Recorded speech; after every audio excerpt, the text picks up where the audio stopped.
Hello.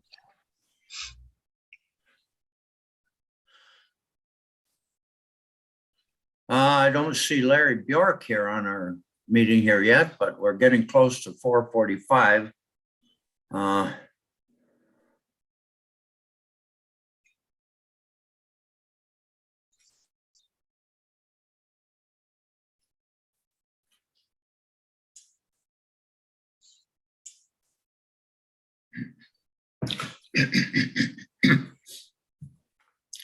But one thing is, it's kind of nice not to have to go outside during this cold weather for a meeting, isn't it? We can all sit home in the comforts of our warm home.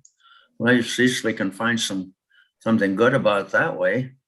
Although I do miss meeting all of you face to face once in a while. You don't mind it, I know, not meeting mine face to face.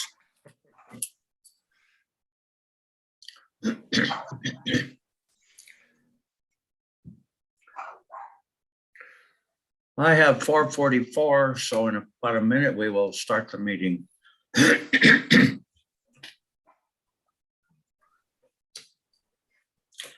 There, welcome, Jim Zons. Now, we have a quorum and we're able to get started momentarily.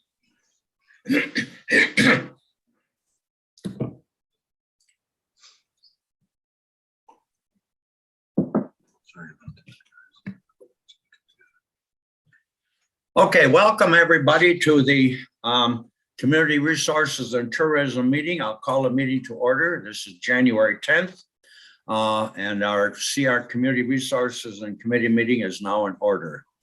Thank you for everybody for coming out on this cold, chilly day, and it certainly is a cold January day. We're going to start out right away with call of the roll call. I see from my screen that all committee members are here other than Ann Vogel. And Ann called earlier in the week or wrote me and said she would not make the meeting because guess where she is? She's in Puerto Rico. And I said, Ann, don't worry about us back here. I'm sure you'll be warm where you're at in Puerto Rico. So Ann Vogel is excused. But we have a quorum and we will move on and begin the meeting. So the roll call, let it be shown that our county board chair is also with us, and the other people will all be introduced as the meeting goes on. You have the minutes, as Michelle has sent them to you from our December 13th meeting. I hope you've all had a chance to read them and look at them. And if there are any questions, otherwise I will ask for approval of the minutes. So move. Moved by Supervisor Quinn. Move. Second by Zahns. Supervisor Zahns. Thank you. Okay, you've read the minutes, and I'm only going to comment on the minutes later in the meeting. One thing that I forgot. I'm sorry, Bob. Okay. I'm only going to comment on one of the sections in the minutes. It's not a correction, but it's something that when we talk later on broadband, I will bring it up. So you've heard a motion and a second. Any corrections or additions that anyone cares to make? If not, all in favor of the approval of the December 13 minutes, please say aye.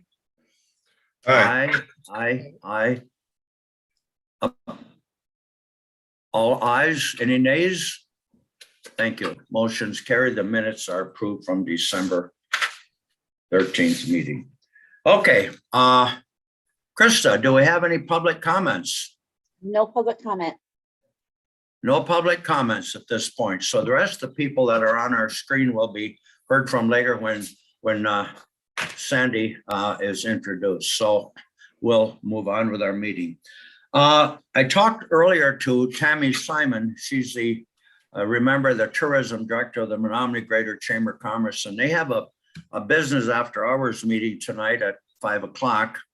And so in respect to her to get to that meeting, I'm going to call on Tammy for a little update. because later Supervisor Zons will be talking about the Dunn County tourism program. And so Tammy Simon, thank you for being on here. Can you give us a little update of what's going on there with the Greater Menominee Chamber of Commerce Tourism? I sure can. Thanks, Jim. We are, year end came through, and we are in the process of finalizing the marketing plan for 2022. If all of you don't know, I've been on the job now for 3 months and have managed to kind of get my feet wet and figure out where we want to go with our marketing program. So that has been done as of December. We also are going through a website revamp. There were some issues with our website that didn't get kind of solved prior to me coming on. So we've decided to move forward and solve those issues. But really, there's been a lot of activity with events coming up. So we did the Parade of Lights with the Parks and Rec in December. So that was houses could decorate and then they could compete for prizes. And we published a map that you could actually go on the tour. So you have to keep in mind that the purpose of the tourism position is to get people to visit us. And the term everyone loves to use every single day is getting heads and beds in the hotels. So that was one of the things, trying to get people in at the Parade of Lights. I've been working with meeting each of the individual hoteliers, hotel management, hotel staff, trying to get my bearings with who's who there, and working with them on stay and play packages and teaming up with them with other organizations in the community. I've kind of been meeting, trying to get these events kind of working with hoteliers as well, so that they're aware of what's going on. For instance, this weekend we have a huge basketball tournament and a hockey tournament. So I know that at least 3 of our hotels are completely full this weekend just because of sports events. So other than that, I am serving on committees for Let's Paint the Town, which happens in July. The Mabel Community Celebration, which is going to be a super fun celebration with a great country music singer in May. And then Fall Family Weekend with a group at Stout. They're trying to do another Fall Family Weekend other than just the family weekend that they already have. And beyond that, we are in the works with Discover Wisconsin to do another episode, and it's a shared episode with 2 other counties, and we're highlighting our winter activities. And then we'll also be doing a podcast with them here coming up probably at the end of January, beginning of February. So it's like a flurry of activities right now, and we're super excited to kind of be moving forward and building partnerships. That's our goal for 2022, is to build strong partnerships so that we, the tourism department, can work with businesses and kind of move forward in promoting Dunn County and promoting Menominee. Well, Tammy, that sounds great. I appreciate also your newsletter and getting all the information that you're doing, and just awesome.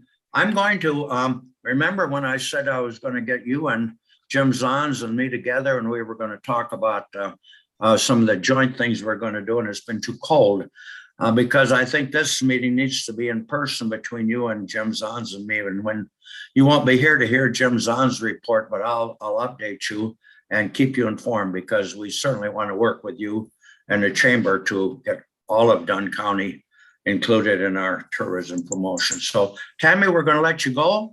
Thank you very much, and we'll stay in touch. Okay, Tammy? Thank you so much. Stay warm.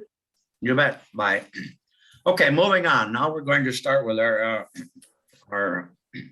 what we call our staff reports from our UW Wisconsin Madison Extension Specialist. So today it's your friend Sandy Tarter, who's the FoodWise coordinator, and she's brought along some of her coworkers. So Sandy, I will let you introduce them, and you're on. Sandy Tarter. Hello, it's really good to see everyone. So today we have our team, our FoodWise team with you. Joy Weisner is a FoodWise educator in Eau Claire and Dunn, and Nancy Fastener, our nutrition educator for Chippewa and Dunn County. And you may notice we have a missing person here. Well, Pamela Warren Armstrong has retired. So first thing I'd like to share is that we are in the midst of having in the hiring process. So we had final interviews. We're in the midst of reference checks and making a final decision. So we hope that before too long that we'll have another nutrition educator that will be joining our team. So we're back to a foursome here. So we'd like to start out. I think Joy will let you start out, and she can share with you some of the things she's been teaching in Dunn County. Sure. Thank you for having us again tonight. And so I just wanted to let you know what we've been up to over in Dunn County. So I'm housed here in Eau Claire, but I make the trek over to Dunn County to hit up the agreements that we have. And this fall, we were able to get into the Menominee Head Start classroom again. Last year, everything was either closed down or virtual, or we weren't able to visit places. So this was exciting to get back in with those little 4-year-olds and Head Start children. So we taught 4 classes, and the very first day in the classroom, I sat down in the little chair, and a little girl came up to me, and we had our masks on, and she said, "Can I see your mouth?" So I pulled out my mask and I gave her a big smile, and she threw her arms around my neck. And then 2 more kids hopped up and gave me a hug, and it was like, this is what I've been missing during the whole COVID year. So anyway, that was a success, and we reached 43 children and students with our, children and then their families with our newsletter. So that was a good time. Then we moved over to River Heights Elementary, where we taught a 5-week nutrition series with first graders and third graders. So we reached 115 students over there this past fall, and we do surveying with those families and students. And so I wanted to share, one of the teachers gave us some good feedback and said that her students were more willing to try at least new foods and excited to share when they tried something new. And more of her students were willing to join into physical activity brain breaks. So that was good to hear from her. Then we had a couple of parent surveys that were filled out. And one parent said that their child is more interested in knowing nutrition and calories in food. And then another parent said that their child was more interested in reading food labels. They're choosing water or milk over soda, and grabbing more fruit if he's still hungry after they've had dessert. And then the parent wrote, "We need to keep working on the veggies." But again, another successful 2 series at River Heights Elementary and in person. Recently, I've connected with Bethany Haas, I believe is how you pronounce her name, at the Workforce Resource Center. And so I'm going to try to offer a virtual nutrition series with Chipwood, Dunn, and Eau Claire, all 3 workforce resource centers, to see if we can meet people where they're at. So we know it's cold, and hopefully we can get a lot of people, to join virtually instead of coming to the job centers in person. So that's what I'm working on in the next couple of months. And then in spring, I hope to get into Colfax Head Start. So I was all set to start there April of 2020, but then we got shut down. So hopefully I can report on how that goes the next time I see you. That's all for me. I'll pass it on to Nancy. I just want to add while you come on, Nancy, that the workforce resource, this is with the FSET population, it's food share employment training. So individuals who are able-bodied who usually have employment training to fulfill requirements to get their benefits. And so that's where this started. During pandemic, some of those were released, so they don't have to always do those requirements during the pandemic. They're starting to come back again now though. But that's all right. I'll pass it off to Nancy. Okay, just my background is so dark. I'm not sure why that helps or not, but the lighting. Hello, I'm Nancy, nutrition educator at Chippewa, Dunn County. And what we've been working on, or I've been working on, is with Sandy and Joy and Pamela. We brought Strong Bodies back to the Shirley Doan Center, offered 2 different classes. One was held by FoodWise, and then we had some newly trained volunteers that led a session as well. Went really well, ended right before December. Now we're looking at possibly joining with the ADRC, looking at the future of Strong Bodies. If you're not familiar with that, it's a evidence-based weightlifting, not weightlifting, Strength training. strength training. There we Thank go. And FoodWise offers a nutrition component, and we get so many results of how it benefits people with their longevity at home, and definitely know that how aging is, the looks of aging is different now, and people want to be active. So we'll look at hopefully continuing that somehow in Dunn County. The other thing that I've been working on is I partner with WIC in Chippewa and Dunn County and offer Cooking Matters lessons virtual. So I have one in December. I don't think any Dunn County families signed up for that one, but there's another offering in February. So I work with the dietitians for both places. So we're hoping that we'll get a nice virtual turnout for that. We have some funding, so participants receive recipes, ideas on using their benefits, and they will also get a $20 gift card to purchase the groceries of the recipes that we talk about. The next series that I'm running is Kids in the Kitchen. I did offer that at the Dunn County Farmers Market last summer. Was really well attended, so looking at possibly doing that again in June.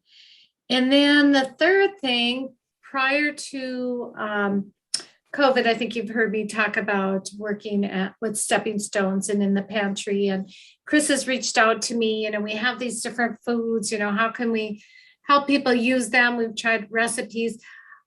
They have a website, and she's asked me to record some videos. So I've done 3 different videos now, and they're also linked within our state website. So any educator can use them throughout the county. The first one I did what was called a 3-can chili. The second one was using, Chris I'd gotten a bag of groceries because people aren't choosing their groceries now. They're just driving through and getting a bag, and she'd given me some things. What can you do? So I made a nice lentil meal and presented that. They also have something called Kids Against Hunger meals that a lot of the pantries get.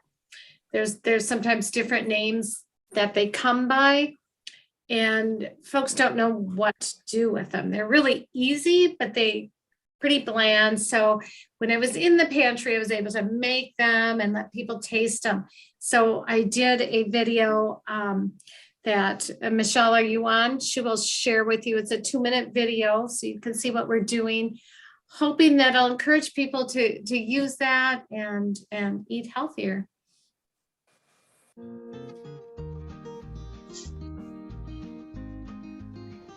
Hi, I'm Nancy, nutrition educator with the FoodWise program. Today, we're going to make a delicious chicken and rice dish using one of the veggie and rice mixes that I picked up at the local food pantry. This one is Meals from the Heart. Sometimes they're United Way, sometimes Kids Against Hunger, but I've seen them at many, many food pantries. So what I'm going to do is I'm going to pour my rice and mixture into my hot pan. I'm going to add a can of drained chicken that I also received at the food pantry. A can of mushroom soup. I have a cream of mushroom today with the low sodium version, which is really nice. This is some of my sodium as well. And water. I'm going to stir this together. And I'm going to let it simmer for 20 minutes. Okay, it's been 20 minutes that this is simmering, and my chicken and rice smells wonderful. I'm going to add some to my plate here. And I like to add a nice bright green vegetable and maybe some fruit. I'm going to sprinkle a little parsley on top there. Does that look nice? And a glass of milk, and I now have a My Plate meal.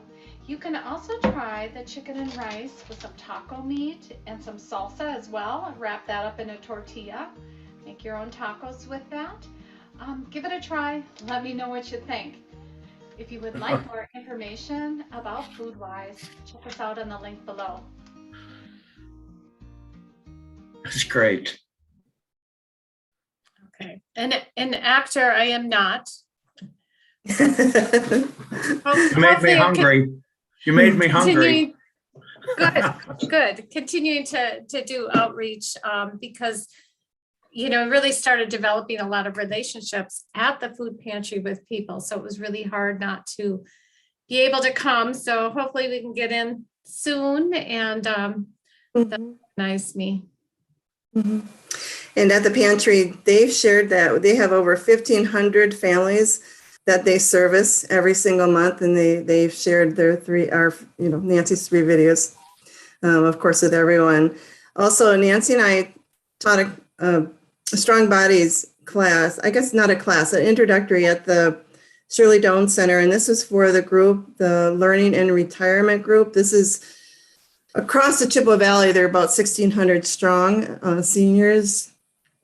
In the day we taught Strong Bodies, there was about 75. There was maybe 35 in attendance. This is back in September, and then 35 virtually.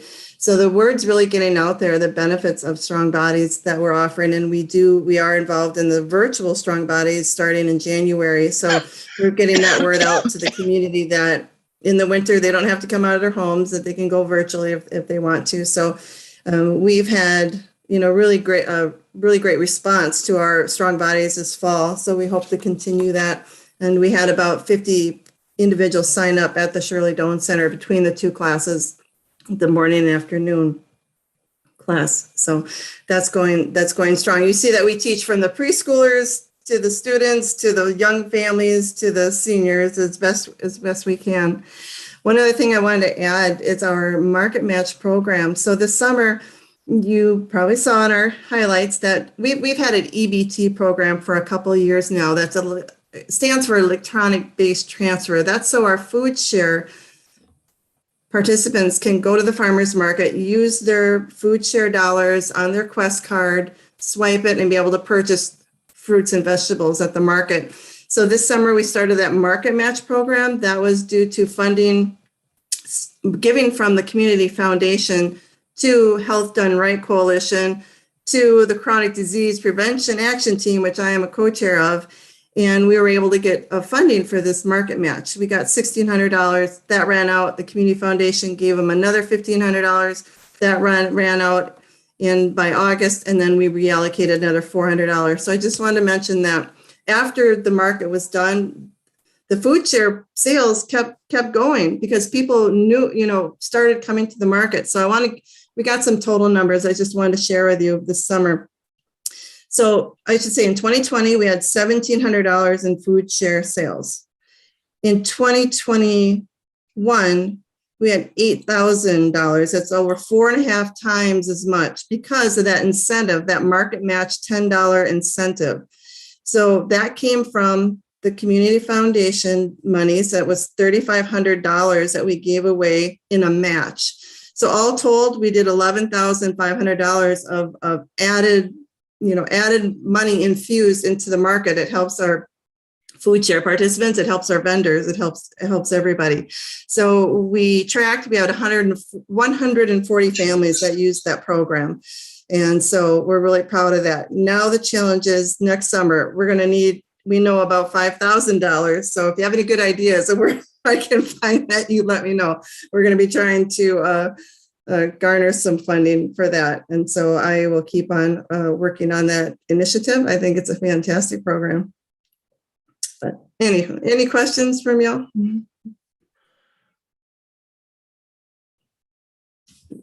Jim, you're on mute.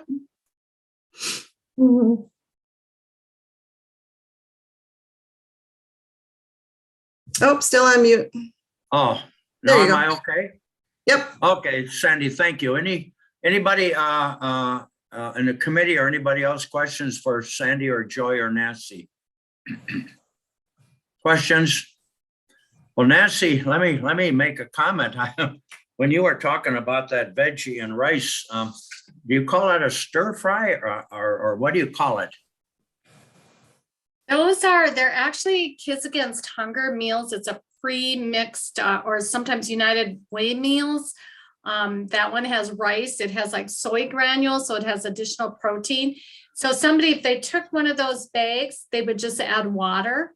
And Oh, you don't add the rice afterwards then? it's all mixed in there. Okay, Hydrated veggies. They're kind of bland and they're not well accepted. So we look at ways to make them interesting and exciting. Because boy, somebody with a family feeds a lot of people. My husband even liked that recipe, so I know it was good. yeah. Well, Nancy, that was my comment. Tom Quinn has a question. Yeah, I'm just curious, so where do who manufactures the packets? Where do they come from? Usually they come from Feed My People or whatever Okay. green food provider throughout the different states. That's why I said sometimes I've seen them in pantries. They have, there's a macaroni and cheese meal, there's a oatmeal. There's a couple different ones out there that I've seen rotated in the pantry. And oftentimes what would happen is when people would come into the pantry and choose, they wouldn't choose them and they'd get cases of them. Or they take them and then they end up recycling back into the pantry. People, they don't know what to do with them. Sure. Look a little odd and they're really very simple and they just need some little tweaks. So just It's a really good idea. Yep. Sometimes they're Work. packaged in the cities, Kids Against Hunger, that people can volunteer to go package these types of meals together. And of course, pantries, they get their food 3 different ways. People, personal donations that people give them. They purchase foods from the food banks and they get commodities. And this is one of the commodities that they can get. Thank you. Good question, Tom. Anybody else? I have one more. I think, Joy, you mentioned it. I was happy to hear you're looking at communities outside of Menominee. Didn't you mention going to Colfax? Yes, going to Colfax, and before, I think it must have been March of 2020, we were all set to go in April of 2020, and they were really excited to have us there because Karen Fritz years ago used to go there. So like I said, I'm looking forward to connecting with them again this spring and getting over there. Yeah, I was pleased to hear that too. I think Good. we want to make sure that people throughout our county are given all this opportunity. Some maybe won't always drive to Menominee. And so if we can expand, thank you, Joy, for doing that. One other way we outreach is through our congregate meal sites. And so we also work with ADRC and we go to O'Galley and Colfax plus Menominee and Knapp. We used to go to Knapp too. So we do have that collaboration with ADRC in the county. I know you are, Sandy. I just wanted to make sure everybody knew that. And, you know, there's a limit of how far you can go. Well, those funds have been exciting too, how you've expanded that. Congratulations to all of you. Any more questions, anybody? Well, it was an excellent report. Sandy, to you and to Joy and Nancy, thank you for joining us today. Best wishes. You continue to have our support and we look forward to hearing from you in the future again. Okay. Thank you. Thank you. Appreciate your Thanks, time. everybody. Bye now. Say Thank you so Jim. much. Yeah, Jim, Bob, I hate to interrupt, and I don't know what the protocol is, and I'm sorry I'm late, but I was working on another project and I had to get something going. But I have to leave probably in about 15 minutes. And if in fact I could get a report in before that, I'd really appreciate it. Well, thank you, Bob. I did put you on later. I wasn't sure. We won't have you every time. So Bob, Catherine, if you can allow me to move Bob Bassani in. Bob Bassani is our Dunn County Executive Director of the Dunn County Economic Development Corporation. And I think it's important that we do hear a report. You know, we contribute to the Dunn County Economic Development Corporation. And while we might not hear from Bob every month, Bob, go ahead, give us a little report. And you can make it brief, but we'll bring you on another time then. Okay, Go ahead, I'll Bob. make it as brief as I can. And I thank you for that. But I'm going to see another guy who's looking for some space. And I told him I'd meet him in North Menominee, and so I need to go. Sure. Well, listen, just a couple of things. And you know, when I first came with Dunn County Economic Development, I said, you know, my focus is going to be on a couple of things, brick and mortar and jobs.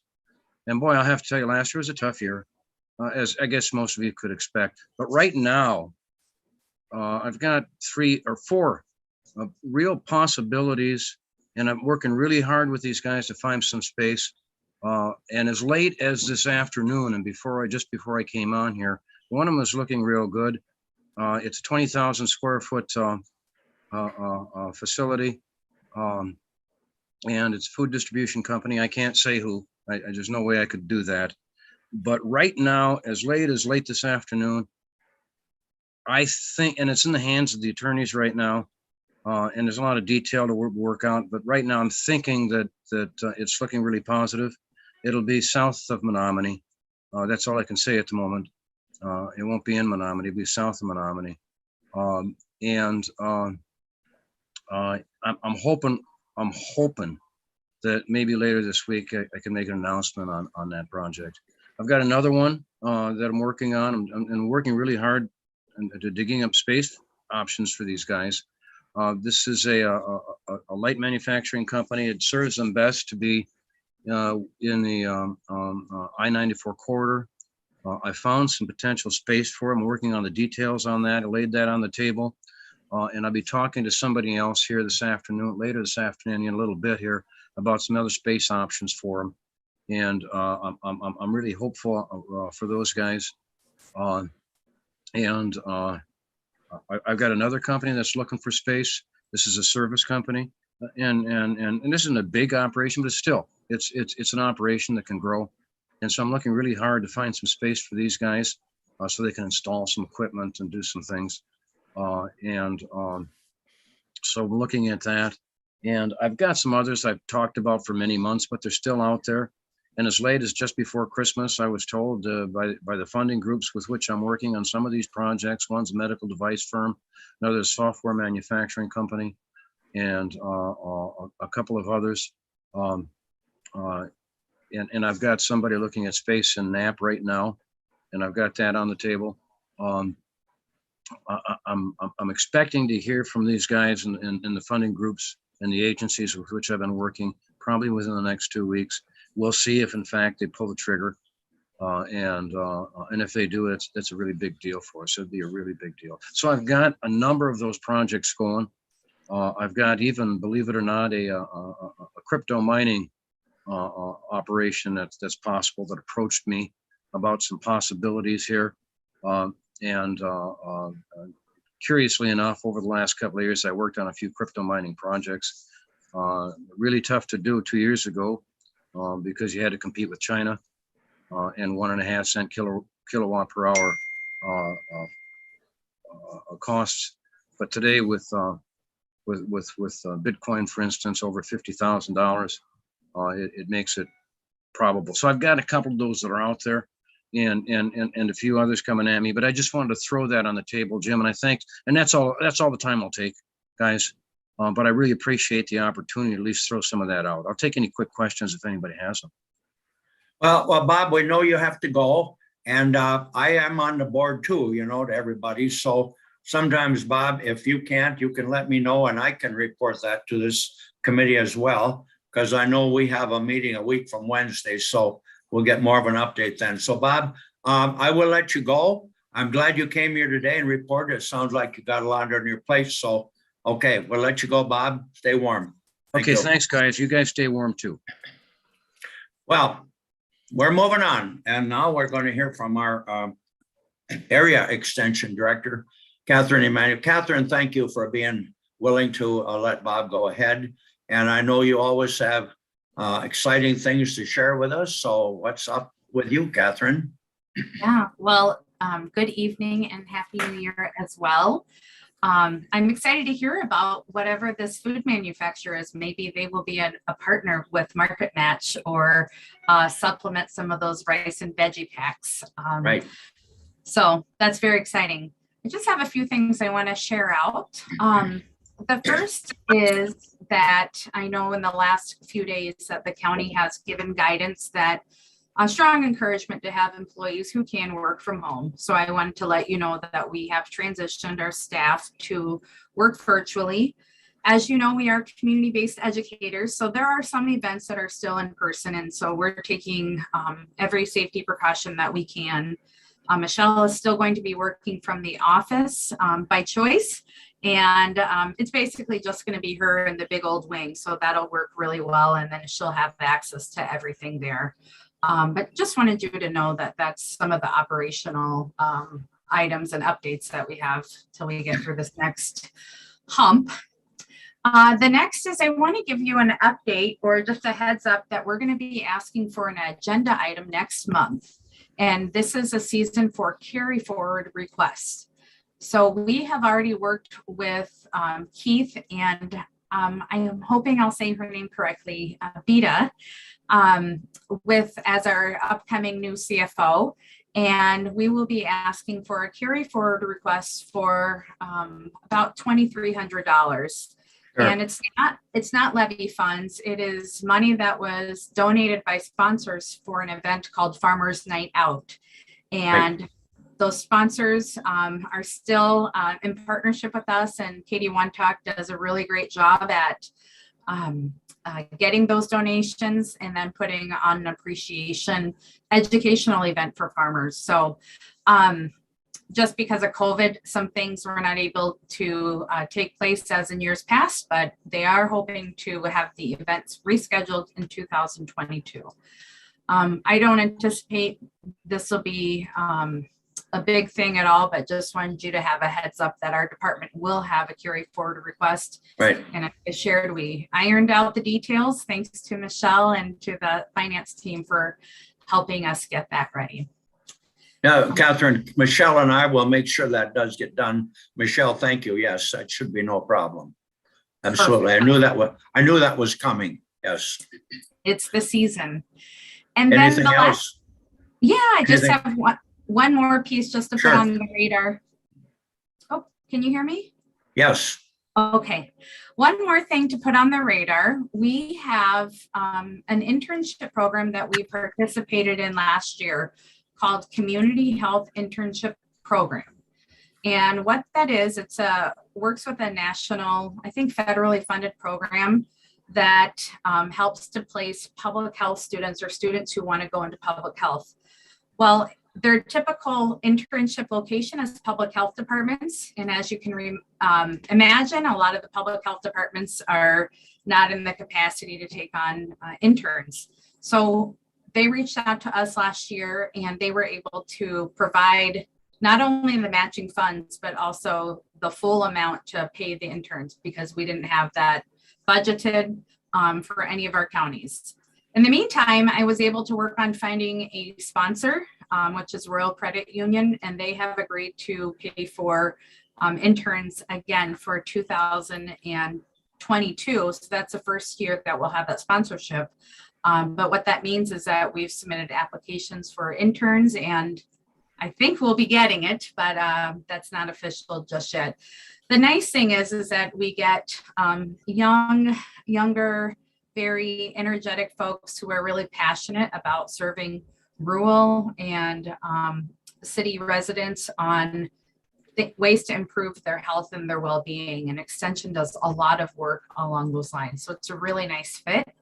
And thinking about the Market Match program, that started with an internship in Eau Claire County, working with FoodWise.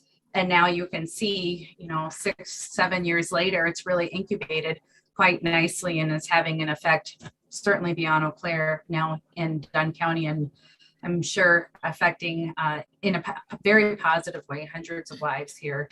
And that really started with a student and a FoodWise partnership. So it's really exciting to see what we can do. And the great thing is it's not additional levy funds. So that's always a perk when we can find those types of opportunities. So that's all I have. Certainly would be happy to take any questions or feedback.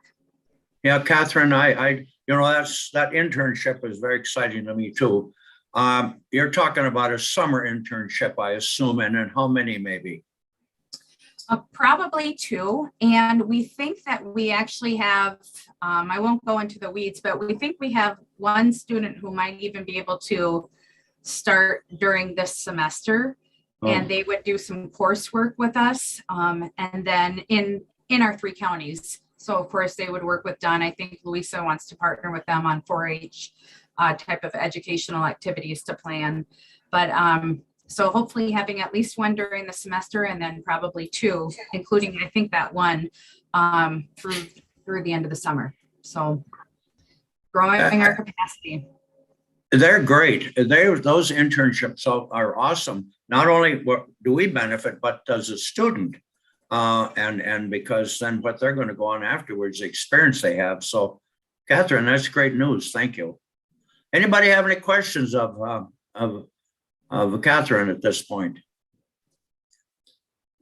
Well, you must have done a thorough job then, Catherine. It's very good. Well, as always, to you and to all of our extension friends, thank you for your participation today and your update. I see Tom Quinn's hand is up. Go ahead, Tom. Yeah, thanks, Jim. I do have one other question for extension, and maybe Sandy can answer this, or maybe Catherine. But if there was more money available for that program you were talking about, would you be able to use it, or are you kind of tapped as far as staff's resources go? Good question. Sandy? Sandy, yeah, go ahead and maybe you can share how the matching works and kind of your receipt of the funds and then how they get used. Yeah, so if you're speaking of funding for the market match, well, the match is a $10. So food share participants can purchase tokens at the farmer's market and they'll get matched up to $10 per week. So we know the match this year because we ran out, but we had $3,500. So we know next year we're going to need probably a good $5,000 because all of the costs, because we expect to expand, but all the costs of the extra tokens and marketing and this is donated time, all of that was absorbed by WestCap. And I don't think it's sustainable that they keep funding all of the operating costs of this program. So my goal is to get at least $5,000 to $6,000 to run that market match program for 2022. Okay. And yeah, so if you have ideas, I'd be happy to hear.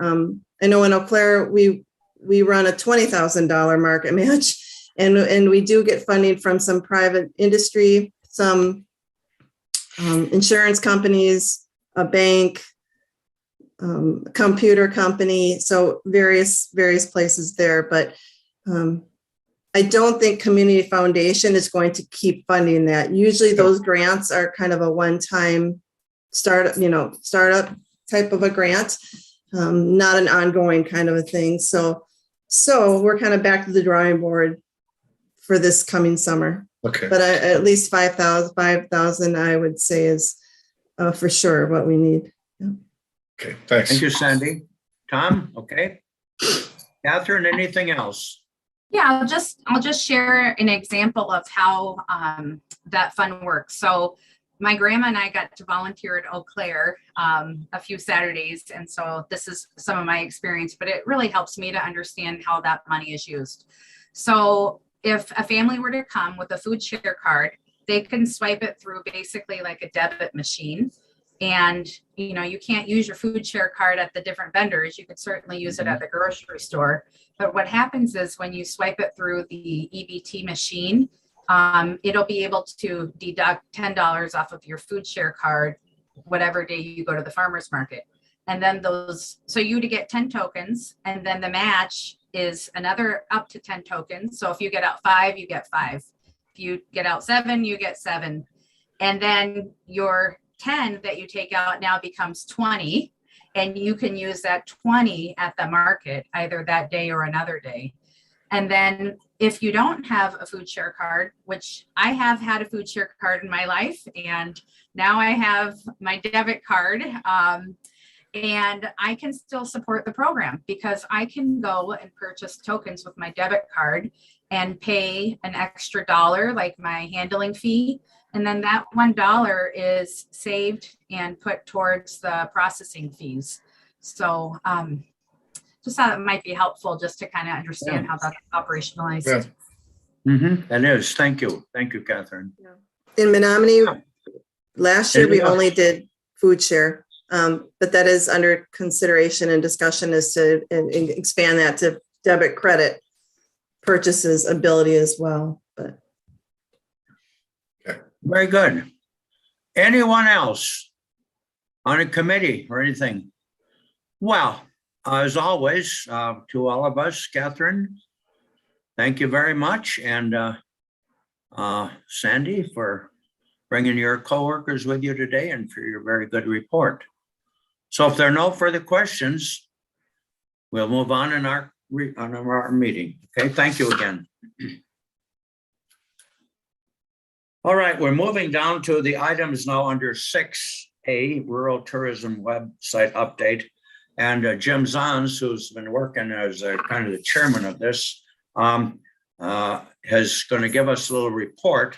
And I'm kind of eager to know where we're at on this, Jim, right now. He's the expert in setting up web pages and all this.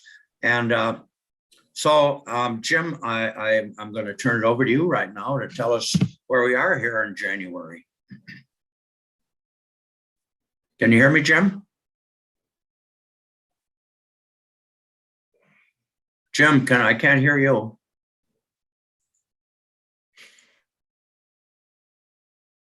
All right, I'm gonna have to do this.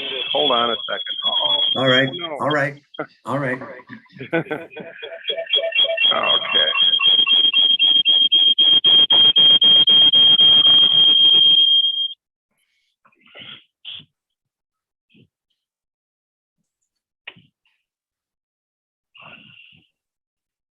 Okay, let's try it again. You're on your laptop, right, Jim? I'm on my laptop and my phone. Okay, go ahead. We hear you.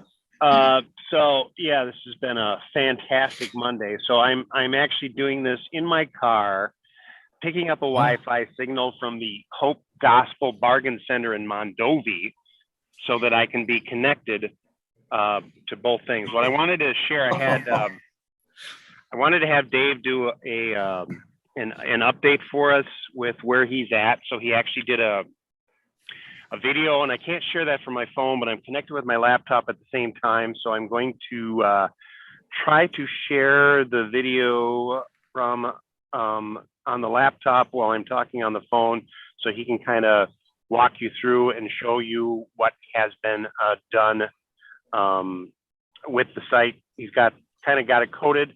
He's at the point where he wants to get some more content. So we will see how well this works. So Okay. let's go click on share and do this. And can you see the screen of the nice barn? Yep. All right, let's go ahead and hit play. And it's about 3-minute video.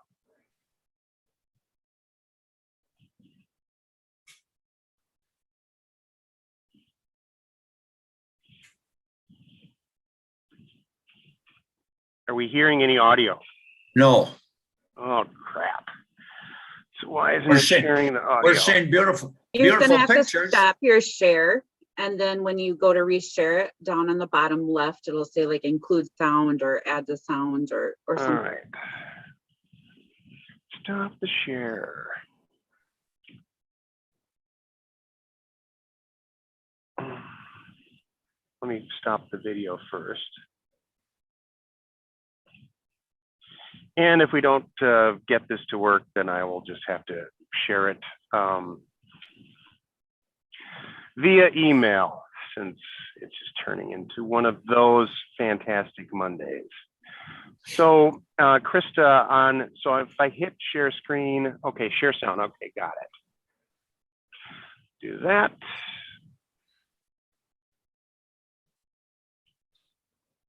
Okay, let's go back again. Wanted to give you a very brief update on the website. As you see here, we've got the home page coded, and it will cycle through all these lovely pictures. I think these are all Jim's pictures. We have our navigation up here. We highlight the submit your event button because we really want that input from folks. Current temperature and conditions, sunny and a balmy 1 above 0 here. Scrolling down, we've got this, hey, it's all about Dunn County. Participate, let us know how you want to show up on this website. Some welcome text that's not written yet. We have links to our key sections of the website here. This is more of our apart from the events, venues, communities type information, we do want to also simultaneously promote Dunn County as a great place to work and to set up for work, welcoming business, that sort of thing. That's more the focus of this area here. Upcoming events, this area is still under development. We're trying a couple of different calendar tools to choose the absolute best one for the website, because really the calendar is the nerve center for the website. People will be able to search by type of event, by by month, by tag, by community, and all of that. And so we'll tease events here, probably 6 or 8 events in this area, but then when people click through, they go through to full information, a page about the venue, a Google map, all of that sort of thing. We'll likely replace this tool that I'm testing right here. So this is still being developed. Certainly the appearance of it will be changed. So then down here in Instagram feed, I'm using the Discover Wisconsin feed just for now, but what we intend to do is start an Instagram account where anyone who posts anything with the tag Fun in Dunn, it'll get pulled into our Instagram feed. So all of our partners, communities, people who are interested in having their events promoted on the website, that's all they have to do. Post it to Instagram with that tag. Down at the bottom here, this will be the footer, not filled in yet. Of course, this is mobile friendly, so if we were to go to a mobile device, it would all stack up nice and tall like this. So, very slick. Bases are covered, but again, the key thing now on my end is getting the calendar tool configured. But what we could use help with, and as much participation as possible, is input, raw data right now. Jim and I will be seeking and creating a lot of that data, but any partnerships we have, any community organizations we have, any data lists that we have, spreadsheets, goodness, that would be wonderful. Putting the word out to the folks around the county, hey, this resource is coming, we would like your information. That is where we're at. I love the idea of the 4-Hers and others being invited to submit photos. That is going to give us such a homegrown and authentic feel. So we highly commend that. And again, if we can apply that philosophy to, okay, folks, let's also have your info. What are your events in NAP, in 2022? What are your parades? When does your city council meet, et cetera, et cetera? That's the kind of info that's really going to bring the site to life. So let me know if you have any questions, but we are under active development and are looking forward to really getting this fleshed out with enough information that it's valid and ready to launch. And of course, once the site launches, even more so, it should be a magnet to gain that participation. Let us know if you have any questions, and thanks. And there we go. So that's the site basically coded and just kind of awaiting content for it now. I worked with Krista last month to kind of get our first request out for photos, and there have been some submissions. Some are the quality of the imagery is pretty much night and day, from some really nice stuff to some things that look like they were taken with a 1990s floppy disk phone or something like that. So, and one of the things that I've asked kind of Krista and I to, what we're going to do is kind of try to do that on a monthly basis, as far as like an ask for images through Dunn County social media stuff. Then I want to kind of formulate some language that can be sent out then to the 4-H clubs in Dunn County that can ask those kids that are participating, and specifically the ones that are either, thinking of doing some of the photo entries or thinking of, or maybe this will inspire them to do like the 4-H photo competition for the fair to get some of those kids actively participating with doing some submissions as well. Well, Jim, that is really exciting. And you know, those pictures you showed are just beautiful. Wow. Who wouldn't want to come and see that? All those beautiful places. Questions from committee? Supervisor Quinn. Yes, Tom. Thank you, Chair, Jim. That's great. It's really great. It struck me watching that a number of years ago, probably almost 15 years ago, maybe, there was an effort around the state and here in Dunn County to come up with a index. That's not the right word, but I can't think of the right word now. Of all of farms in the county that were selling products directly, whether it was meat or jams and jellies or baked goods or whatever, or had some kind of an economic business thing on their farm that was potentially interesting to people. And there were quite a few. We published them in a booklet. Westcap helped with this, and the extension helped with it too. That was available at stores around the county or whatever, but it never got put into online form. And I'm just wondering, Jim Zahns, if something like that would be helpful on the website, or is it too big of an endeavor to take on? Or I'm happy to look into it, but I don't know whether it makes any sense or not. No, I think actually that would be outstanding if there were a way to, I mean, one of the problems I foresee with what you're talking about is if this was last compiled about 15 years ago, there's a good chance that some of those home sellers are gone, and there's obviously a lot more new ones that might be available, especially like, I'm thinking like specifically like the Amish community around Rock Falls. Some of those homes and some of those home businesses didn't even exist probably like 15 years ago.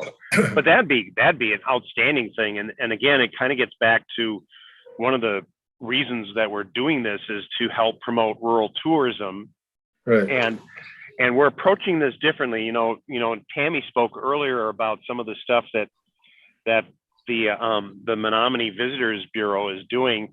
You know, she keeps getting back to, and they're funded by heads and beds. Well, we're not funded by heads and beds. I mean, we'd like to see people, stay here, but we also want to see people move here and become taxpayers here, or just, have a day trip that they're Dunn County residents. So something like you're talking about would be a great thing if that's still available and or could be, updated for 2022.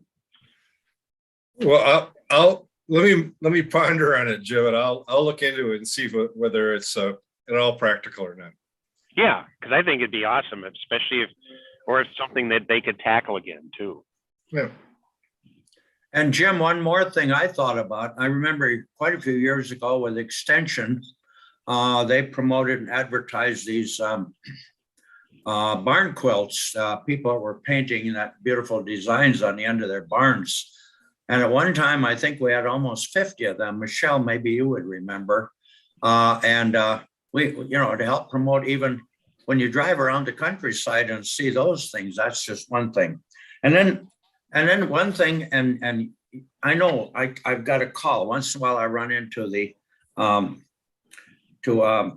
Paul Frank and his wife. They're the people that own Woodwind, park up here, the old Deepwood ski area.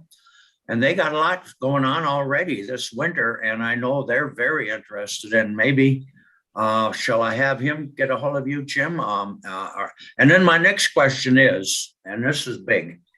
When do you think we're ready to go and ask permission to our county board chair to make a presentation to our county board of what's going on here, Jim? How far down the road? Well, I'd say at this point, there's still a lot of content that needs to get put in there. So I'm thinking that we're still looking at least a couple of months to get something where I would think I would be happy presenting it to the county board at that particular point in time.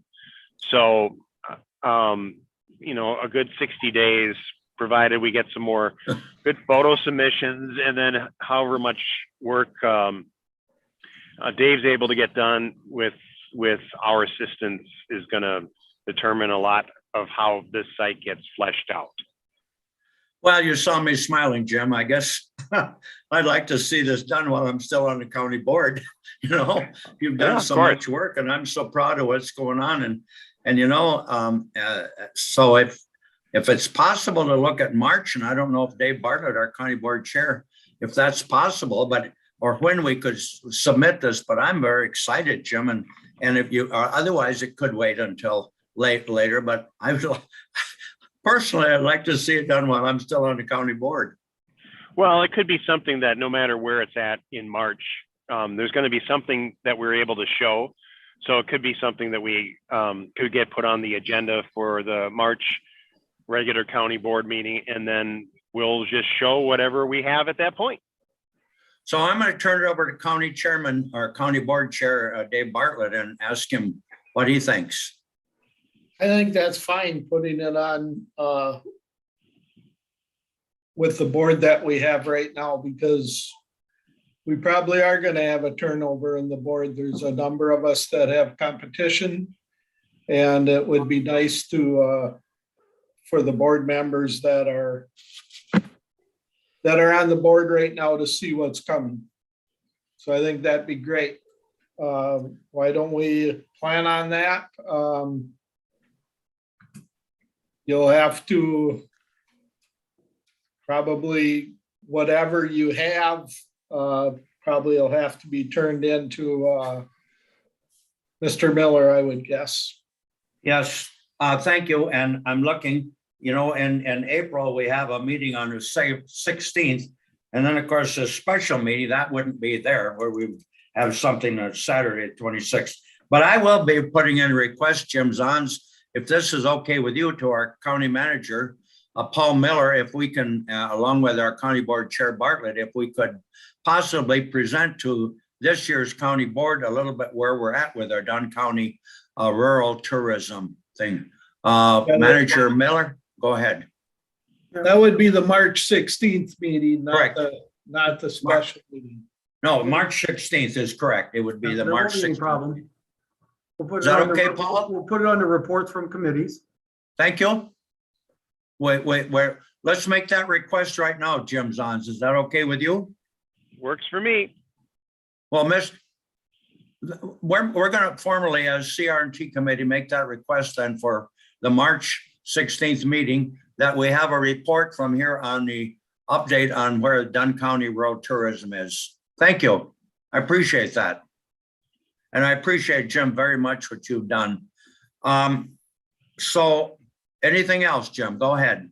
That's basically it, just to give an update of how the site was working, and again, the content stuff. And I really appreciate my fellow committee members that every time we have one of these discussions, it kind of sparks more ideas as far as like contents and way this can go. And I guess hearing that, when Tammy mentioned what some issues they were having with the Visit Menominee website and getting some stuff taken care of, it really makes me happy we're kind of doing our own thing. Yeah, it sure does. And I agree, Jim. Well, if nobody has any more, Chairman Bartlett. I was just going to say that it looks great. And I think if I'm right, Supervisor Maves is going to be pretty excited that red barn is probably his neighbor's, I think, if I remember right. Is that where it's located? Mm-hmm. Okay. I believe it is. Yeah.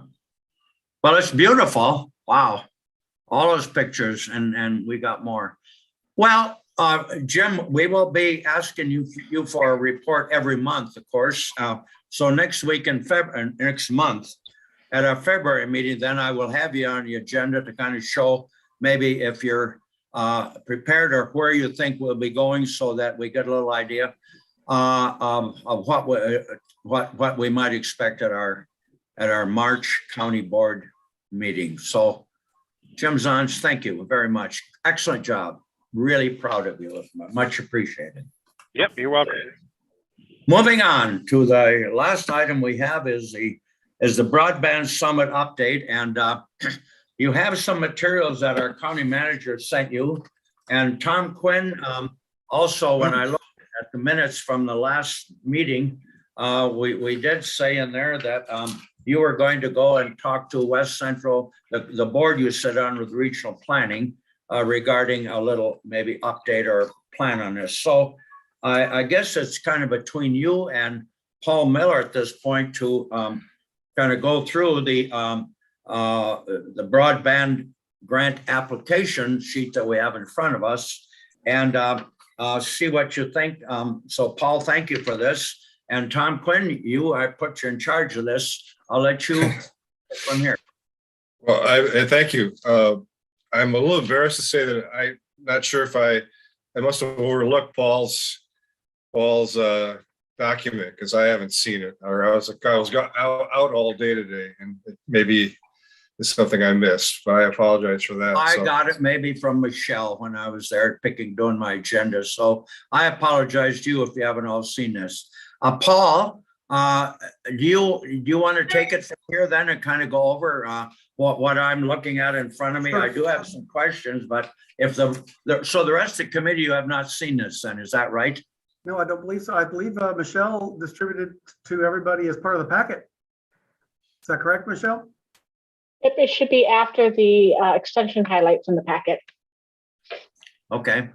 Well, Jim Zons. I missed it. I'm sorry. It's okay. What I can tell you is, Mr. Chair, what you have is an application, a simple application and process that I put forward, as I told the committee I would, put together for entities who might seek participation from the county in rural broadband projects, either in the form of letters of support or financial support or both. Right. And put very succinctly, the application form first sets out the content of a complete application, which basically is simply tell us who, what, when, where, why, and how. Some of the details focus on not only how much you're asking for the county, where you think the county funds, what is the nature of the county funds? Are we talking ARPA? We're talking levy. What is the grant? Is there a requirement for local participation? What happens if we don't participate financially? Questions of that sort, all intended to pull together the information necessary for the committee and the county board ultimately to make an informed decision. An application would be made through the administration office. Staff would take a look at it to make sure it's complete. And upon determination it would be scheduled to appear before the CR&T committee. The process asks that somebody representing the request be at the CR&T meeting. CR&T can ask its questions based on the application. And if they want a letter of recommendation and the committee agrees, can vote to authorize the county board chair to sign a letter of support, if that's all they're asking for, understanding the content of such a letter. If the entity is seeking financial support, the committee can say yes, or yes, but not that amount, a different amount than it's asked for, or no. If they say no, the request for the funding would end there. If they say yes, or yes, but a different amount, that would go forward to the county board. So it would go through executive to at least put eyes on first, and then be in front of the county board in the form of a resolution in order to authorize the expenditure of any funds for support of a rural broadband project. Paul, can I stop you a minute? Did you mean executive or did you mean CR&T committee first? CR&T. Yeah, I thought you said executive. No, once the CR&T committee has made its recommendation, it would go to the county board, which takes it through executive. Right. But it's not an action item for executive in that case. Right. The recommendation is from CR&T to the Right. county board. Thank you. So it's like I say, it's a pretty straightforward and relatively simple process, but it formalizes it so that as opposed to what we've gotten to date, of which I'm aware, which was we got one letter from a town that asked us to contribute a specific amount with very little detail about the project other than supposed to serve X number of residences. This would say we need a lot more detail. We need to know the details, which presumably the IPOs and providers would have anyway. Just give us that information. Let us know. What's the scope and scale of the project? What's the geographic location of the project? What are the number of properties to be served? What are the number of businesses and residences anticipated to be served? What kind of infrastructure is being provided? What are the speeds? Because some of the grants, some of the use of the monies are tied to minimum speeds of service being provided. When is the project proposed to be constructed? When do they need a decision by the county? How much money are they seeking? What is the source that they're seeking of funds? What happens to the project if the county does not participate financially, etc.? So now what I would ask the committee to do, if you agree with this process, take a look at that form and see if there's any other questions that you think need to be on that application, things that I've overlooked, including I did have Nick Lang, our corporation counsel, review what I pulled together.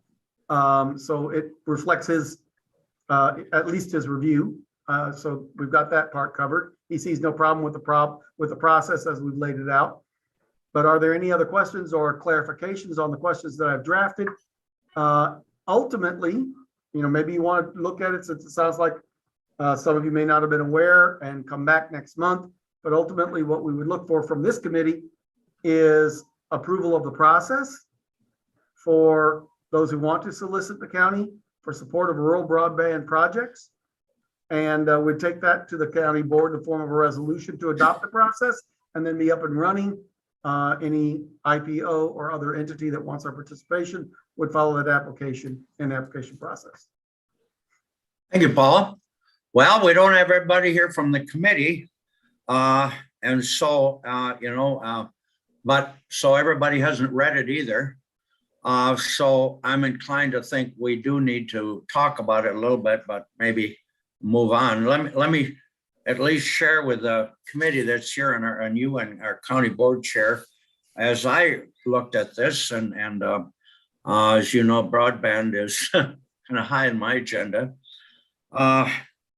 It appears to me like this is more looking at least temporarily, for maybe applying for ARPA funds, but this application wouldn't necessarily be for ARPA funds. I read today that the rules are all in place now as of January 6th for ARPA funds of how they can be used. And so now we know how they can be used. If you remember back, I had Jim Kuslich from 24/7 talk to this committee. And that was back applying for us to use some ARPA funds to match some of the grants that they had to expand broadband within Dunn County. And, broadband money is going to be used up by the year 2025. And I suspect then, I don't know where to go. Because right now I'm only looking at ARPA funds. I don't know about the rest of you.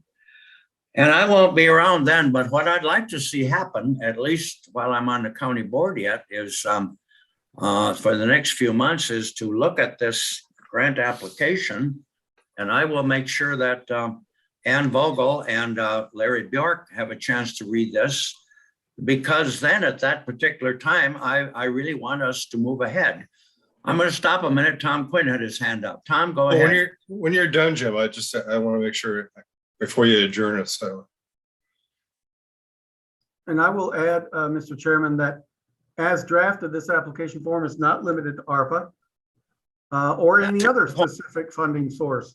Thank you. It could be levy if more monies in the future are distributed by the state for county determination of use for broadband or other things in general. The way this is written, it could be, it actually puts the onus on the applicant to tell us what funds do you want us to use. So they could say ARPA, they could say levy, they could say something else. So it's deliberately intended to be able to be used now and in the future. And let me add to that if I can, Paul. When I read this application, I was thinking, okay, we would have to make this available maybe to all the IPOs and that's do fiber, because we're mostly looking at fiber up for broadband. We would have to make it available. I've had calls from townships wondering if why Dunn County can't match some of these townships. And I say, well, we'll look at it. We're going through a process. And I think maybe that's what we need to clarify up everybody. And I'll feel better if Larry Bjork, who isn't here, and Ann Vogel have had a chance to have input as well as who's here. And when both of you guys are saying IPOs, are you actually referring to ISPs? I want to make sure. ISPs. Yeah. ISPs. Both of you guys IPOs said because Paul did. Thank you. yeah. ISPs. IPO Okay. is my own acronym, Supervisor Zons. It stands for Internet Providing Organization. Right. Okay. ISPs. Thank you, Jim, for that correction. That is correct. Thank Yeah, you. so I just want to make sure it's clear, because if somebody, reads the minutes or is listening to this, that they know what we're referring to. But if we're going to call it an internet providing organization, we may want to just say it as opposed to abbreviating it so people don't think it's referring to an IPO as an investment. Yeah, I appreciate it. Thanks, Jim. Yes, Tom. If I could back up just a bit. I did find the letter that Michelle sent out, and it was, I guess I looked at the first one that came out, which didn't have it. And then I just overlooked this one. I apologize for that. So it did come out and I should have looked at it, and I'm embarrassed that I didn't. But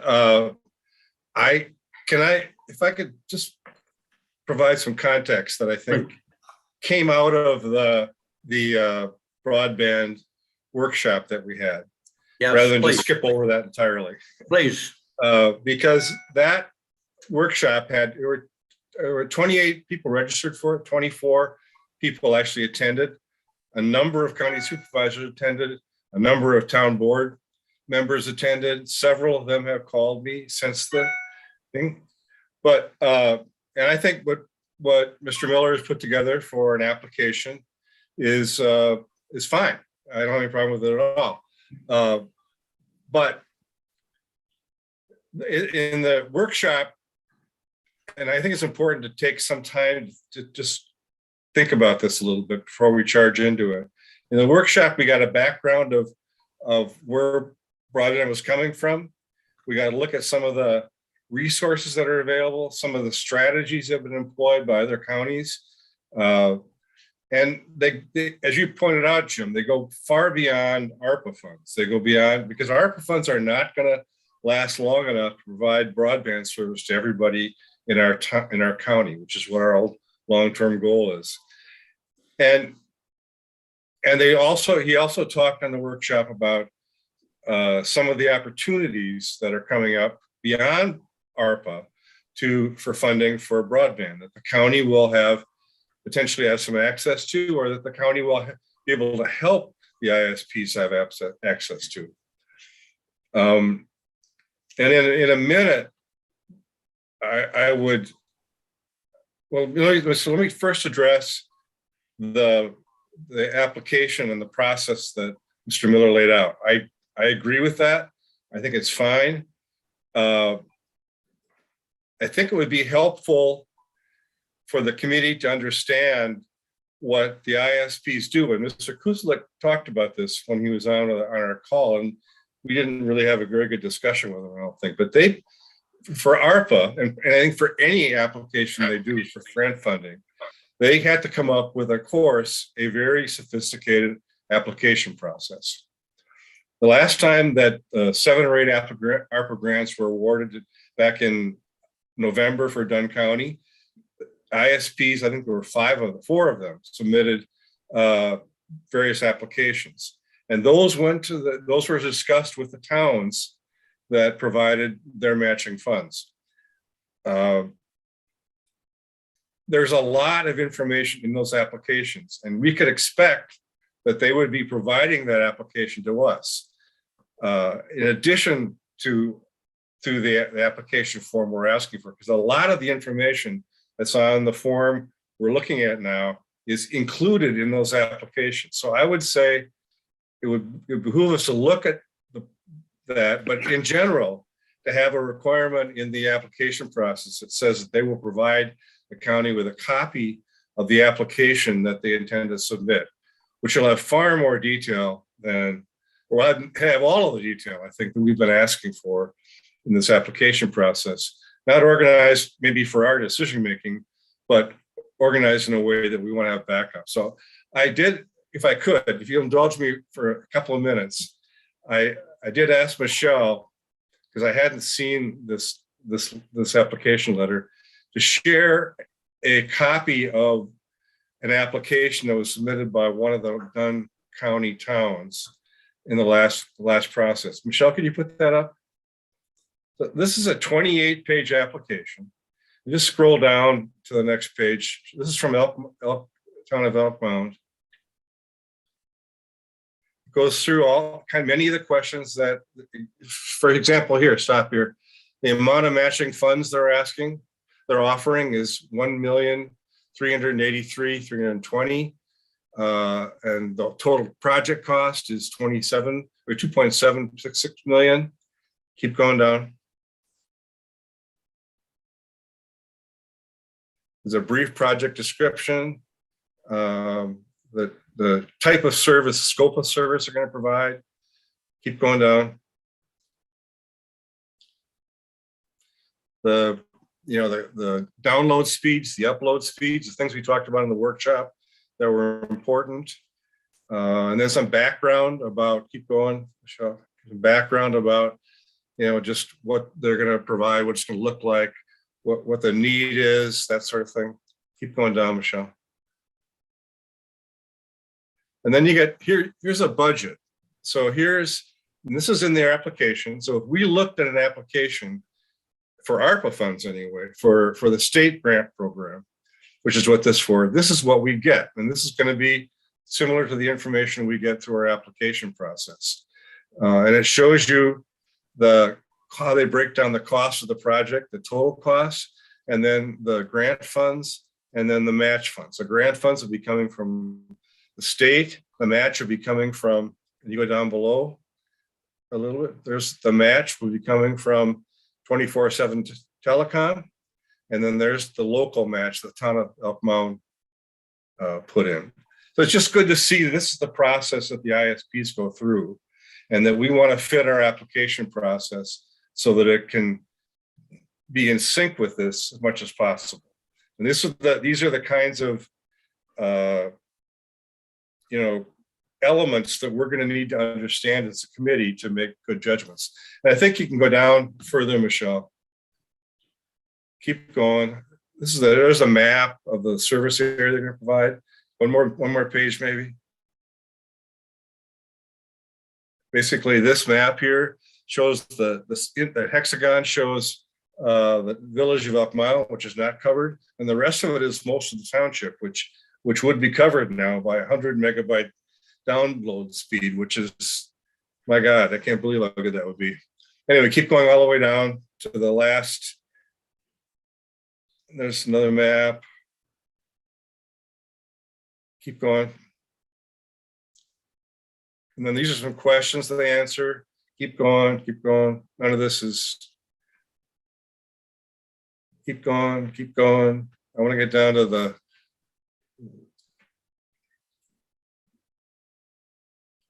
And then their answer to the criteria. These are the support letters that they've gotten. And then this is, stop here. This is the commitment agreement that they asked the village of, or the town of Elk Mound to provide to the state to demonstrate that they have approved this $186,465. So we would have to probably, each grant's going to be somewhat different, but we're going to have to provide something like this in our format that meets their needs. Keep going down, Michelle. It's just a standard process. And I'm sure that this is the kind of thing that Mr. Miller was talking about that Nick would have to develop for us. So I just wanted people to see that, because that's kind of the process that our towns have gone through in evaluating whether or not to put money in. It looks like the town of Elk Mound put pretty much all of their ARPA funds in. I think many of the other towns have done the same thing. I know the town of Stanton, which is getting a significant expansion from 24/7, agreed to put all of their ARPA funds in. In their case, it's, I think, $85,000. So that's all. You can take that down, Michelle. But I thought that we should see that, so we sort of know what on the other side of the page, the other side of the stage, what's happening with the ISPs when they talk to government. The other thing is, and I don't know how we deal with this, Mr. Chairman, but the next grant, but like this last award to Dunn County was amazing. We are going to get a really significant upgrade in our broadband service because those grants were submitted and they were awarded. The next state round, which will be about $100 million, ends in the middle of March, probably before our next board meeting. Right. So if we as a committee want to recommend to the board, and I don't know whether any ISPs are going to be submitting grants in this next period or not, but we might want to find out that. I put in a call to Jim Kuslik. I haven't heard back from him yet, but there are other ISPs too that serve the county, of course. But either identify that or let them know that we have an application process that they could get into, so that they could approach our committee or the administration more likely with their intention to request it. Because if we do want to provide any ARPA funds in this next round, which will probably be the last state round for a while, then we will have to make that decision most likely either at our February committee meeting or at the February board meeting, or we will have to have some kind of special meeting or some kind of process in our application process that allows that decision to be made temporarily for the purpose of application, but not formalized until after the application is approved. I'm not sure what it would be, but those are the kind of considerations that administration may want to think about as we go forward. That's all. Well, Tom, thank you. That was very thorough, and I appreciate it. I had also attended that Zoom meeting that you were talking about, that broadband summit, and it was certainly accurate. I thought about the same thing as you did. I thought, shall I show this to Jim Kuslik? No, I didn't do it because I wanted this committee to talk about it before I would even show it to 24/7 or Mosaic or Bloomer Telephone. Those right, of course. Yeah. I didn't want to show it to him yet, but no, I agree. Yeah, if this committee thinks it's right, I thought maybe I'd like to get an opinion as to, like you said, Jim, or Tom, all of the work they do, their information is all there. They could easily fill out this application and then submit it, and we would have the information. But with your approval, and I don't think with just you and Supervisor County Board Chairman Bartlett and Jim Zons and me here, that we're going to take action on this today. But I think I would like to take it and at least get an opinion from Jim Kuslich at 24/7. You have any objection if I share this with him and have him look at it? Yeah, Tom. Well, Mr. Miller may have opinions. My opinion, Jim, would be that would not be the right way to approach this right now. I think all we need, we should go ahead and finish the application process and have that in place. Is my opinion. But the more important thing is to determine whether or not there are ISPs that would like to have county consideration of ARPA funds in this next round. And the reason I say that, one, I don't know if and maybe Chairman Bartlett can respond to this as well as Mr. Miller, but if they do, are we able to make that decision now, or do we have to wait?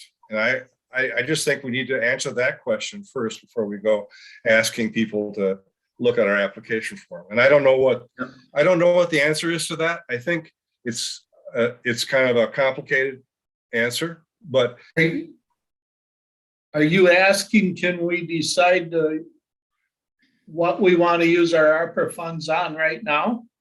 No. Yes. Are we? Because if that's what you're asking, yes, we can decide right now. The final interpretation came out Thursday. Right. And we can use all our ARPA funds for capital improvements or loss of revenue. Well, basically loss of revenue. So there's no restrictions. Right. So if we decide to put $1 million into broadband, that's $1 million less that is going into the general fund, into highway where it's badly needed because of, I was just looking up something for a constituent, and highway in 2010 got state aids of 1.669 in 2010, and in 2020 we got 1.614. That's why our highway fund is down. That's why highways in the situation they are, because we didn't lower the amount of services we've done in highway.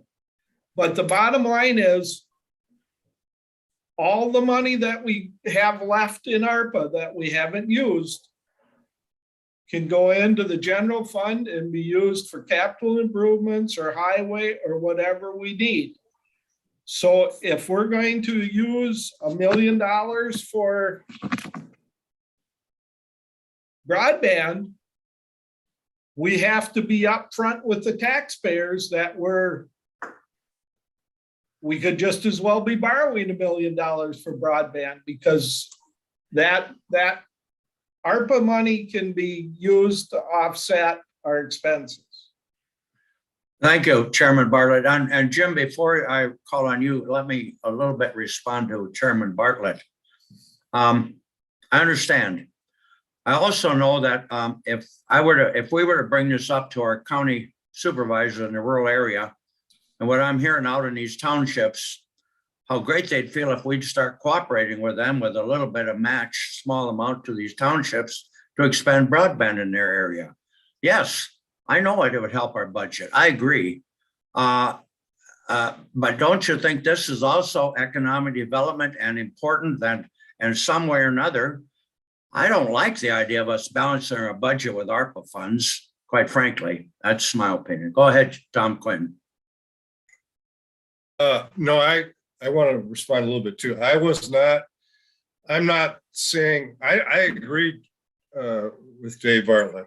I think it's a tough decision whether or not to use and how much to use ARPA funds, given all of the pressures that are on the county and given the kind of budget decisions that we're just getting into making.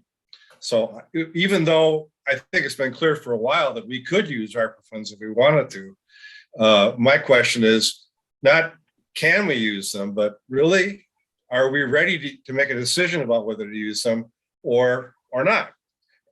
Or are we ready to make a decision about how to, that's all. I'm not saying I'm not arguing that we should make a commitment of $1 million at all. I'm just saying that if we are going to make a commitment in this round, we would need to be able to make some kind of a commitment, probably by the the February board meeting. I don't know whether enough information will be there or not, but that's the reality. Thank you, Tom. Yes, I see Paul has his hand up, and then I'll call on you, Dave. I just wanted to volunteer. The timing issue, Supervisor Quinn, is the problem. We had tentatively discussed the use of the remaining ARPA funds. As you know, we already earmarked 3.2 million to support highway projects in 22. That would give us 5.6 million remaining to use before 24. And we had tentatively talked about including that as part of the county's discussion on its capital improvements plan at its special meeting in March. That will be too late to meet the deadline. So I'm afraid we're in a bit of a catch-22. I do think it's important that the county board be the entity to make a decision about the use of ARPA funds, whether for broadband, for capital purchases, for support of highway, or any other use. And that would mean that something would have to get in front of the county board in February. And I'm not even convinced that that would be soon enough.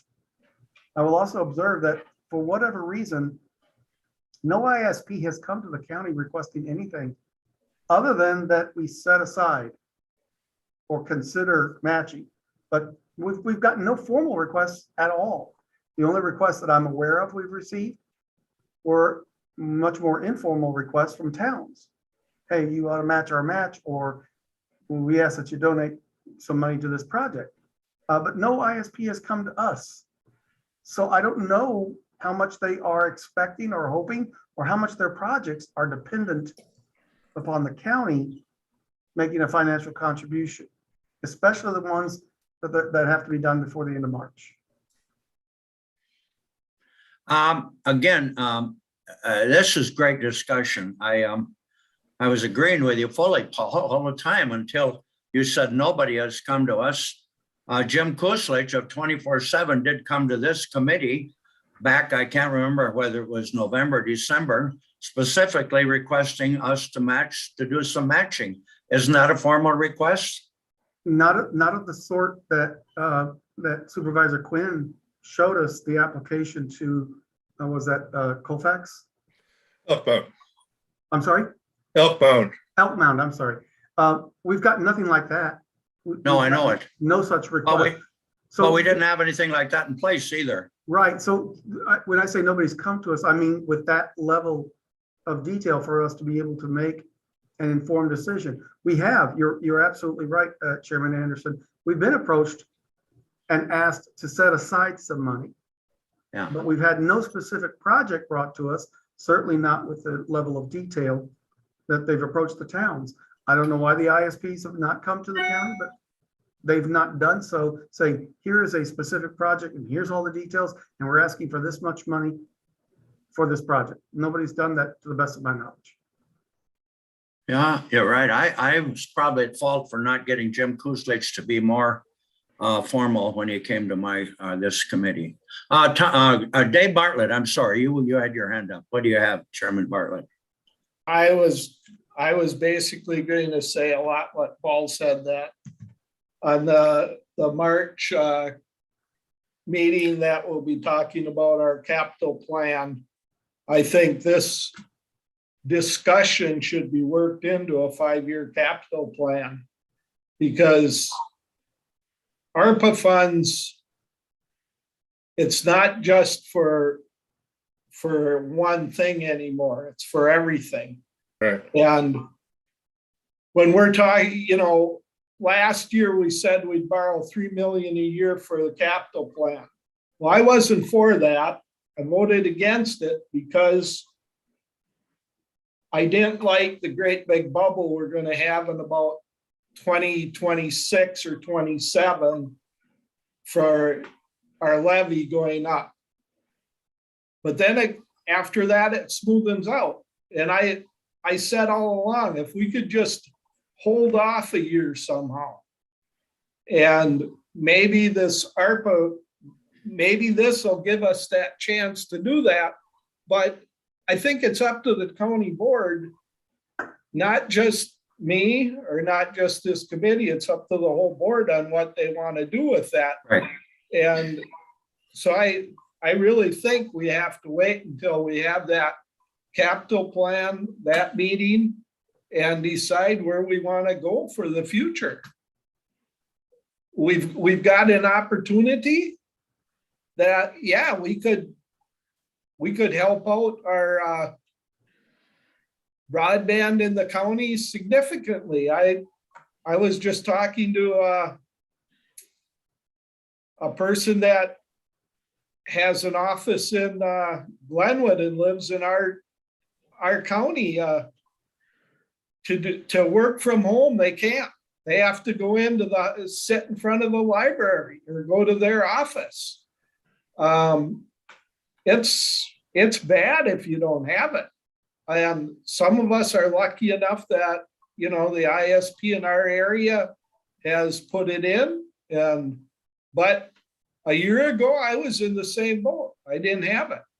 Some people are getting it, some people aren't. But I think this is something that we have to decide in March for the whole county board. And it should be a discussion. It should be a good discussion. Well, I thank all of you. I think this has been an awesome discussion. I guess from all of you, I great points. I guess my question is today, do we have any requests from the committee where we go from here to make it a little more formal, rather to boil this down? Do we want to, only 3 of you supervisors here, what's our plan of action as of today?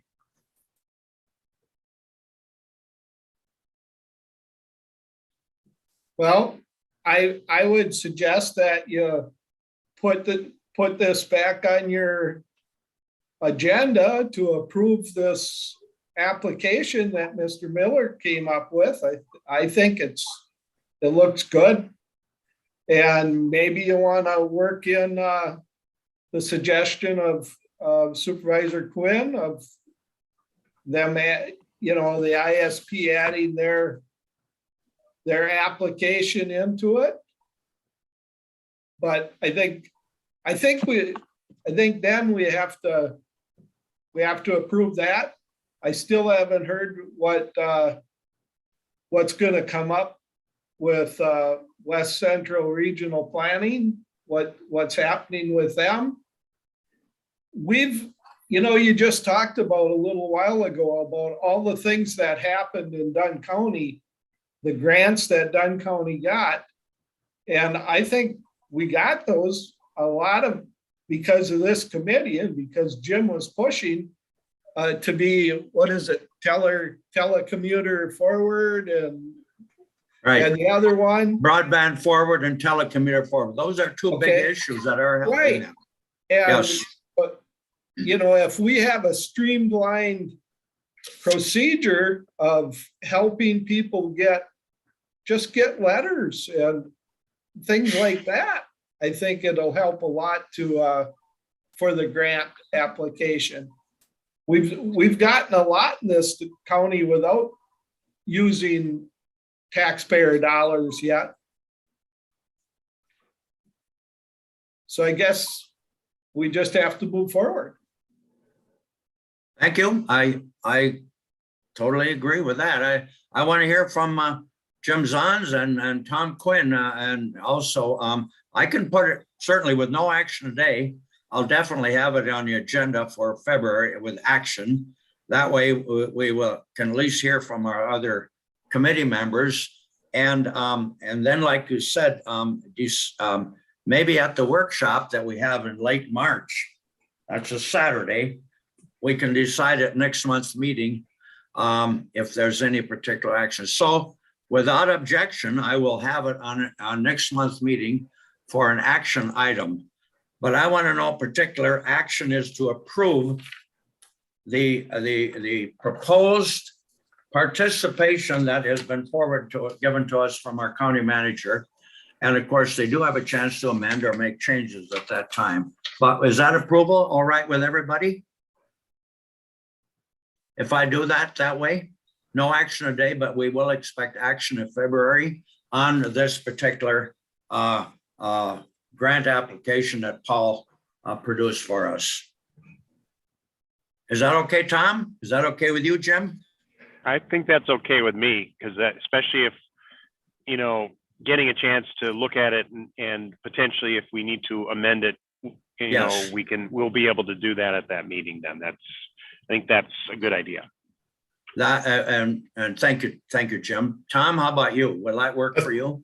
That's fine. Okay, then that's what we'll do. And meanwhile, I will try to get a hold of Larry Bjork and make sure he reads it, and Ann Vogel when she gets back, so that they read it, so that they better be prepared to take action at our meeting. And so to Paul, if you get any questions from Ann or Larry Bjork about this, they might. I probably will refer them to you if they have further questions when I ask them to read that, to be ready to take action on it in February. All right, everybody. Well, even though we didn't have everybody here at 6:30, we got a lot discussed. I'm happy. I'm sorry it took so long, but to each one of you, and especially to Michelle for all you do in helping get this agenda. You're just indispensable to me, and helping out Tom Quinn with all you did too, so we can do this, and with Jim Zahns. So thank you, Paul, and thank you, Dave Bartlett. Glad you're here. Without you, we would have been suffering for, I guess, a quorum. Well, I guess 3 is a quorum, but okay. If there's not anything else, I do want to make one comment, and this is kind of completely off the topic for this committee, but just listening to all the participants on this committee, and just the thoughtful discussion and depth of knowledge from each of the participants. It would be a shame to lose that institutional knowledge like we are, unfortunately, with you, Chairman Anderson, choosing not to run for re-election, but then there are such a number of contested seats this go around, and listening to this committee and hearing all of that great preparation and knowledge, I'm just saying it'd be a shame that any of that would change. So I just hope everybody does well this April. Well, thank you, Chairman Zahns. Much appreciated. And I Vice would echo Chairman. that to all of you. What's that, Jim? Vice Chairman. Yes, Vice Chairman Zahns, correct. Okay, well, that's great. Well, it's been a great meeting, everybody. I thank you for all of your involvement and interest. I think I feel very good about our discussion, and remind everybody that our next meeting is Valentine's Day, February 14th. So you don't have to send me candy or anything like that, because I don't eat candy. But anyway, it will be Valentine's Day. I hope we don't take anybody away from big Valentine's Day celebrations. County Manager Paul Miller, thank you for taking time to be with us. And Michelle, thank you again. You really make my job easier and taken the minutes very accurately. So to all of you, if there's no further business that needs to be taken up, our meeting's adjourned.